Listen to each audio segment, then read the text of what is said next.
नमस्कार, मेरा नाम अंशिका शर्मा है। मैं यूपी की रहने वाली हूँ। यहाँ उत्तराखंड में ट्रेनिंग करने आई हूँ और मैं ट्रेनिंग करने आई हूँ गोकुल मेहरा सर के यहाँ पे। लेकिन जैसा कि मैं देख रही हूँ यहाँ पर बहुत वीडियो वायरल करी गई है, कुछ झूठी अफवाहें फैला करके सर के बारे में। क्या नाम है उनका? हरीश रावत नाम है उनका जी। तो उनका पूरा टीम है और उनके खिलाफ में ऐसी बातें की जा रही हैं कि लेबर का पैसा नहीं देते हैं। बहुत झूठी झूठी बातें फैलाई जा रही है। साथ में 2 लेडीज़ भी हैं।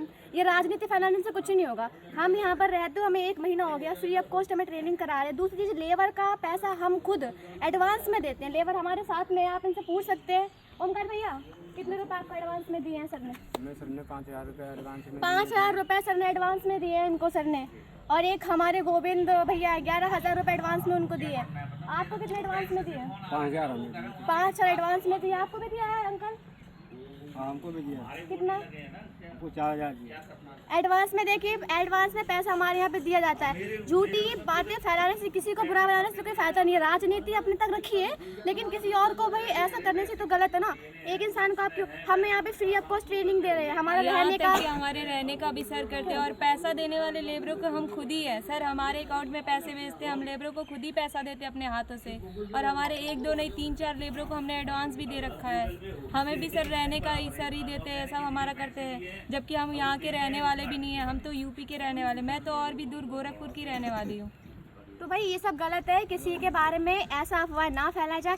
दूसरी चीज़, वो जो गोकुल सर हैं साइट पर नहीं इतना आते हैं, हम काम करवाते हैं। अगर वो चाहें तो बैड मटेरियल यूज़ करें। किसी को इतना नॉलेज नहीं है इस बारे में, हमें नॉलेज है। बट आप किसी भी साइट पर आकर के विजिट करके देख सकते हैं, कभी भी रैंडम यहाँ पे कोई बैड मटेरियल, कोई भी बुरी क्वालिटी का मटेरियल हम यूज़ नहीं करते हैं। कोई भी जो, अगर वो आपके साथ चीट भी करते हैं तब भी आपको पता नहीं लगेगा। बट वो ईमानदारी से सारा काम कर रहे हैं, उसके बाद भी आप लोग इतनी अफवाह फैला रहे हैं, ये तो गलत है ना। किसी इंसान को बदनाम क्यों कर रहे हैं?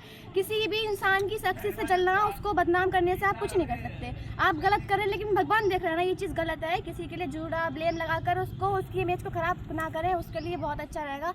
क्योंकि हम भी उस इंसान के बिलीव पर 1 महीना हमको ऑलमोस्ट हो चुका है, अभी तक तो हमको कोई प्रॉब्लम नहीं आई है रहने का। तक कि सर ने तो हमें अभी तक कुछ भी गलत नहीं, हम तो इतने दूर से अपने फैमिली को छोड़ हाँ, के और अकेले दूसरी भी चीज, रह रहे हैं। मैंने उस वीडियो में ये भी देखा था, एक औरत उनमें बोल रही थी कि अब अपशब्द हमको बोले थे। कल को वो और भी कुछ उल्टा ब्लेम लगा करके, इल्जाम लगा करके, ब्लैकमेल कर, उनको कुछ भी बोल सकती है कि हमारे साथ उन्होंने ऐसा किया वैसा किया। तो लेडीज तो फंसा सकती है इंसान को। हम यहाँ पर 1 महीना हमको हो चुका है ऑलमोस्ट। हमारे साथ तो सर ने कभी अपशब्द नहीं बोला। हमने तो उनका काम भी खराब करवाया, कॉलम बनवाया तो कॉलम भी हम पे टूटे थे। बट उन्होंने हमसे कभी अपशब्द नहीं बोला, कभी गाली गलौच नहीं की। जो वो औरत बोल रही है कि सर ने क्या गाली दिया। अगर मैं फंसाना चाहूँ किसी भी इंसान का, ब्लेम लगा के बोल सकती कि उसने मेरे साथ बदतमीजी करने की कोशिश की, मैं इजीली उस इंसान को फंसा दूंगी। भाई मैं यहाँ पे 1 महीने से रह रही हूँ, कभी उस इंसान ने अपशब्द क्या गलत नज़र से देखा तक नहीं है। ये सारी अफवाहें झूठी हैं। तो किसी इंसान को इस तरीके से ब्लेम करने से कोई फ़ायदा नहीं है। मैं आपसे ये कहना चाहूँगी, जबकि हमने उनका तो बहुत नुकसान किया। हमने कॉलम भी तोड़वाया, जबकि 10,000 का हमारा कॉलम टूटा, फिर भी सर ने हमें कुछ नहीं बोला कोई नहीं, ये तुम्हारा सीखने का है, कम से कम इससे सीखोगे, आगे गलती नहीं होगी। वो चाहते तो हमें कुछ कह भी सकते थे, मगर उन्होंने कुछ नहीं किया। तो ऐसे उनके बारे में कोई अभद्र शब्द का प्रयोग नहीं किया जाता है। ये तो बहुत, मुझे कल वीडियो देख करके बहुत बुरा लगा कि इतना झूठ पे झूठ बोला जा रहा है। क्या मिल रहा है आपको झूठ बोलने से? सब गलत है भाई। राजनीति फैलाइए, अपने तक रखिए। किसी इंसान को इस तरीके से बदनाम मत करें जी। मेरी बहुत आभारी होंगी आपके, किसी इंसान को इस तरीके से बदनाम आप ना करें, ठीक है। मैं यहाँ के रहने वाली नहीं हूँ, लेकिन हाँ, ये झूठी चीज़ मेरे से बर्दाश्त नहीं होनी, तो मैंने थोड़ा आप लोगों से ये थोड़ा कहने की कोशिश किया है। जो भी है अपने तक रखिए, राजनीति में इतना मत करिए। जो भी है अपने तक रखिए प्लीज़।